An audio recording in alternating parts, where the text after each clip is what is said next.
Welcome students. आज हम आपको एक क्वेश्चन सॉल्व कराएंगे चैप्टर प्रोबेबिलिटी का, और इस क्वेश्चन को हम ट्रिक से भी बताएंगे। ट्रिक से बताने के बाद उसका कॉन्सेप्ट क्या लग रहा है उस कॉन्सेप्ट में बताएंगे, ताकि आप सबको एहसास हो सके कि हाँ इस ट्रिक का क्या फ़ायदा है। ठीक, तो शुरू करते हैं कि क्वेश्चन क्या है।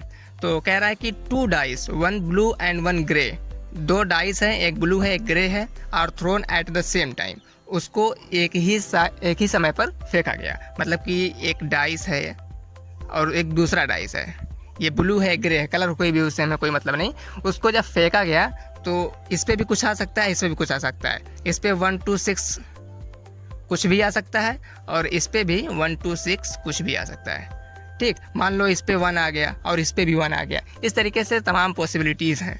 ओके, तो आगे कह रहा है कि write down all the possible outcomes. जो मैं भी इसकी बात कर रहा था, यही हमको लिखना है कि जो पॉसिबल आउटकम्स क्या क्या हो सकते हैं। ठीक, मान लो पहले पे 1 आ गया तो दूसरे पे 1 भी आ सकता है, 2 भी आ सकता है, 3 भी आ सकता है, 4 भी आ सकता है, 5 भी आ सकता है, 6 भी आ सकता है। ठीक, और पहले पे 2 आ गया तो दूसरे वाले पे ये 6 पॉसिबिलिटी बनती हैं। ठीक,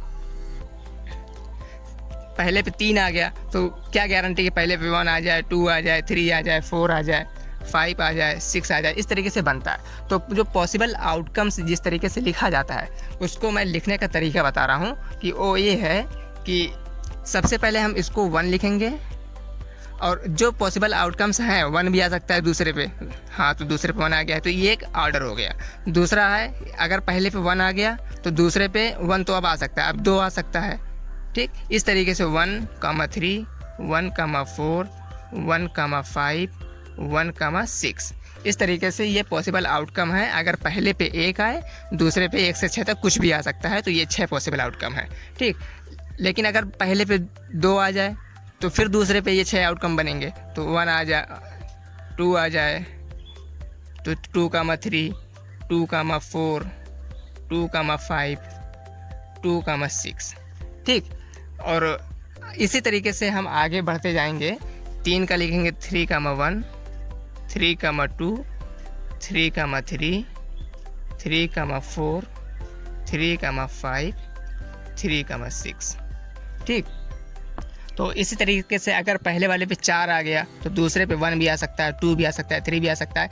इसी तरीके से 1 से 6 तक, पहले पे भी 1 से 6 तक कुछ भी आ सकता है। तो 1 2 3 4 5 6 ये पहले वाला हो गया, और दूसरे पे भी 1 2 3 4 5 6 कुछ भी आ सकता है, ये दूसरा वाला डाइस हो गया।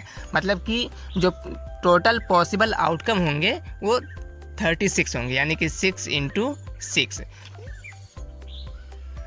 जो टोटल पॉसिबल आउटकम्स ये सभी स्क्रीन पे आपको दिख रहेंगे, 1 2 3 4 5 6, और 6 इस तरफ है, 6 इस तरफ है, यानी कि 6 × 6 36 पॉसिबल आउटकम है। अब आगे क्वेश्चन में क्या कह रहा है, What is the probability that the sum of the 2 numbers appearing on the top of the dice is 8? मतलब कि जो डाइस पे 2 नंबर्स आ रहे हैं उन दोनों का सम 8 हो जाए, वो 8 आने की प्रोबेबिलिटी क्या है। ठीक, अब सम 8 आना चाहिए, तो 8 लाने के लिए हमको जोड़ना पड़ेगा कहाँ कहाँ 8 आ रहा है। तो अगर हम शुरुआत करें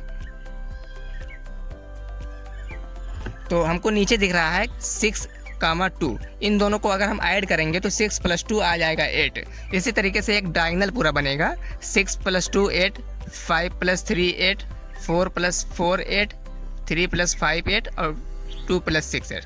मतलब कि इस तरीके से पूरा डायगोनल बनेगा जिनका सम 8 होगा, और इसी की हमको प्रोबेबिलिटी निकालनी है। अगर हम इसको जोड़ें तो 1 2 3 4 5, तो 5 ऐसे आउटकम हैं जिनका सम आ रहा है 8। तो यहाँ पे हम 5 लिख देंगे, यानी कि ये टोटल आउटकम जो हमको निकालने हैं वो हैं। ठीक, अब टोटल पॉसिबल आउटकम थे 36, अब इसकी प्रोबेबिलिटी हो जाएगी 5/36।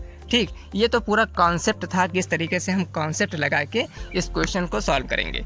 कॉन्सेप्ट क्या है, पहले इतना जो समझा है इसमें तो टाइम नहीं लगाना है, हमको सिर्फ डायरेक्ट ये पॉसिबल आउटकम जो 36 है इसको बनाना पड़ेगा।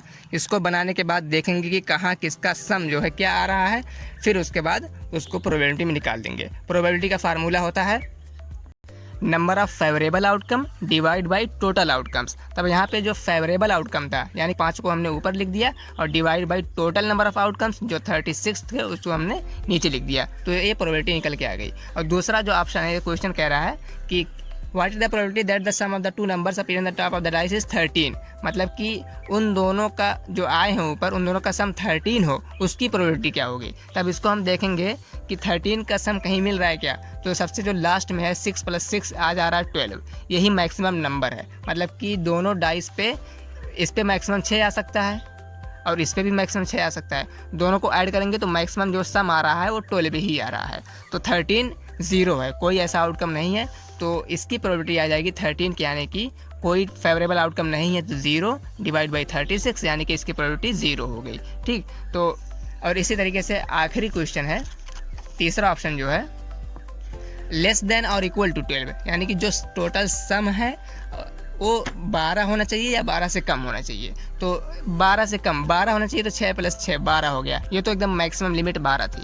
12 से कम वाला तो सभी को जोड़ेंगे, 12 से कम 6 × 5 = 11, 6 × 5 = 11, मतलब कि 12 और 12 से कम सभी हैं, यानी कि टोटल फेवरेबल आउटकम यहाँ पे आ जा रहा है 36, यानी कि सभी के सभी फेवरेबल हैं। किसी भी को जोड़ लो, दोनों का सम 12 से कम ही आएगा। मान लो इसको जोड़ लो, 4 3 7, ये 12 से कम है, इसको जोड़ लो, 6 × 5 = 11, 12 से कम है, इसको जोड़ लो, 5 4 9, 12 से कम है, और मैक्सिमम में 12 बोला है। यानी कि जो क्वेश्चन में बोला है वो बोला है कि लेस देन और इक्वल टू 12, यानी कि 12 से कम भी हो सकता है और 12 भी हो सकता है। तो ये पॉसिबल आउटकम इसमें 36 टोटल आ गए, और टोटल जो आउटकम टोटल थे भी वो 36 थे, तो 36/36 ये 1 आ जा रहा है। मतलब कि लेस देन और इक्वल टू 12 आने की प्रोबेबिलिटी 1 है, 13 आने की प्रोबेबिलिटी 0 है, और उनका सम आने की, जो सम 8 है उसका सम 8 आने की प्रोबेबिलिटी 5/36 है। ये तो हमारा पूरा था कॉन्सेप्ट, जिस कॉन्सेप्ट से हम कर सकते थे। ठीक, कॉन्सेप्ट को इसलिए बताया ताकि आपको पूरा कॉन्सेप्ट भी क्लियर हो जाए। अब मैं आपको बताऊंगा इसकी ट्रिक।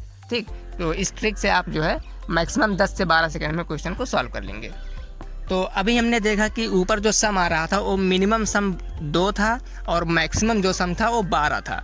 तो जो सम था 2 भी आ सकता है, 3 4 5, मतलब कि क्वेश्चन में ये भी पूछ सकता है ना कि प्रोबेबिलिटी क्या होगी कि दोनों का सम 5 आ जाए, प्रोबेबिलिटी क्या होगी कि दोनों का सम 6 आ जाए, प्रोबेबिलिटी क्या होगी कि दोनों का सम 7 हो जाए, 8 हो जाए, 9 हो जाए, 10 हो जाए, 11 हो जाए, 12 हो जाए। तो ये जो ट्रिक है 2 से स्टार्ट करेंगे, 12 तक लिख देंगे, और एक बार नीचे लिखेंगे जो डाइस वाला है 1 2 3 4 5 6 तक जाएंगे असेंडिंग आर्डर में।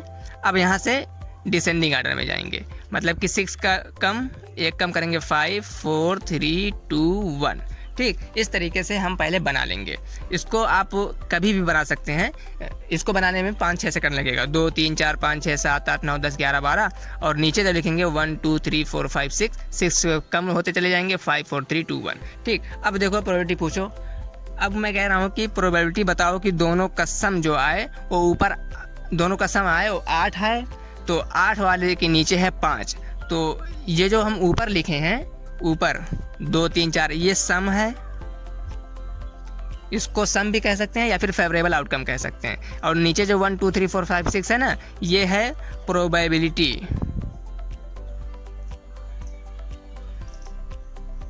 ये है प्रोबेबिलिटी आउट ऑफ 36। ठीक, वो जो ऊपर 2, 3, 4 12 तक लिखा गया है ये सम है, और नीचे जो है ये प्रोबेबिलिटी आउट ऑफ 36 है। अब मैं कह रहा हूँ कि आप प्रोबेबिलिटी बताइए कि जिस पे दोनों का सम 8 है। अगर 8 आएगा तो प्रोबेबिलिटी आउट ऑफ 36 क्या है, ये 8 के नीचे 5 है, तो 5/36 हमारा आंसर आ गया। ठीक, अब अगर प्रोबेबिलिटी पूछें कि दोनों का सम 9 आए, 9 के नीचे 4 है, 4/36, ये हमारा आंसर हो गया। अब कोई पूछे प्रोबेबिलिटी, जैसे हम क्वेश्चन आपको दे रहे हैं कि व्हाट इज द प्रोबेबिलिटी, तो क्वेश्चन है कि what is the probability that the sum on both dice is 4। प्रोबेबिलिटी क्या होगी कि दोनों डाइस का जो सम आए वो 4 आए। तो सम अभी हमने लिखा कि 4 आना चाहिए, तो 2 3 ये 4 है, सम हमारा 4 आना चाहिए। प्रोबेबिलिटी पूछा है, प्रोबेबिलिटी होगी प्रोबेबिलिटी आउट ऑफ 36, यानी कि 4 के नीचे है 3, इसकी प्रोबेबिलिटी हो जाएगी पहले की, 4 के नीचे 3 है तो 3/36, यही हमारा आंसर हो गया। और 3/36 को आप कैंसिल भी कर सकते हैं सिंपलेस्ट फ्रैक्शन में, 3 1 जा 3 और 3 12 36, यानी कि 1/12 हमारी प्रोबेबिलिटी आ गई। अब दूसरा क्वेश्चन है कि what is the probability that the sum on the both dice is 11। जो सम आना चाहिए वो 11 आना चाहिए, तो सम को 11 आना चाहिए, तो सम 11 यहाँ पे है। और प्रोबेबिलिटी क्या हो जाएगी, प्रोबेबिलिटी आउट ऑफ 36, 11 के नीचे है 2, तो इसकी प्रोबेबिलिटी हो जाएगी 2/36। इसको भी कैंसिल करेंगे तो आ जाएगा 1/18। यही हमारा आंसर हो गया। इसी तरीके से आप किसी भी सम का, कोई सम पूछे 5 आना चाहिए तो 4/36, कोई सम कहे कि 9 आना चाहिए तो 4/36। इसी तरीके से आप इसको कर सकते हैं। ये ध्यान रहे कि जो सम स्टार्ट होगा 2, 3, 4, 5 से 12 तक जाएगा, और जो प्रोबेबिलिटी आउट ऑफ 36 इसको लिखेंगे, इसको ध्यान से लिखेंगे 1, 2, 3, 4, 5, 6, और उसी के नीचे लिखेंगे ताकि कंफ्यूजन ना हो। और 6 तक असेंडिंग ऑर्डर में जाएंगे और 6 के बाद हम डिसेंडिंग ऑर्डर में जाएंगे। ठीक, ये असेंडिंग ऑर्डर है, और 6 के बाद 5, 4, 3, 2, 1 ये हो जाएगा डिसेंडिंग ऑर्डर। ठीक, इस तरीके से आप समझ सकते हैं। तो आई थिंक कि आपको पूरा ये कॉन्सेप्ट और ट्रिक समझ में आई होगी। तो अगर आप अच्छे से समझ चुके हैं तो एक क्वेश्चन जो होमवर्क है आप इसको कमेंट में लिखिएगा कि if 2 dice are throw simultaneously, अगर 2 डाइस को हम एक साथ थ्रो कर रहे हैं तो what is the probability that the some is 10। तो प्रोबेबिलिटी क्या होगी कि उन दोनों डाइस का जो सम आए वो 10 आए, और दूसरा ऑप्शन है कि दोनों का सम आना चाहिए 6। तो इन दोनों को प्रोबेबिलिटी क्या होगी, इसका आंसर आपको कमेंट में लिखना है। ठीक, पढ़ाई करते रहें। All the very best.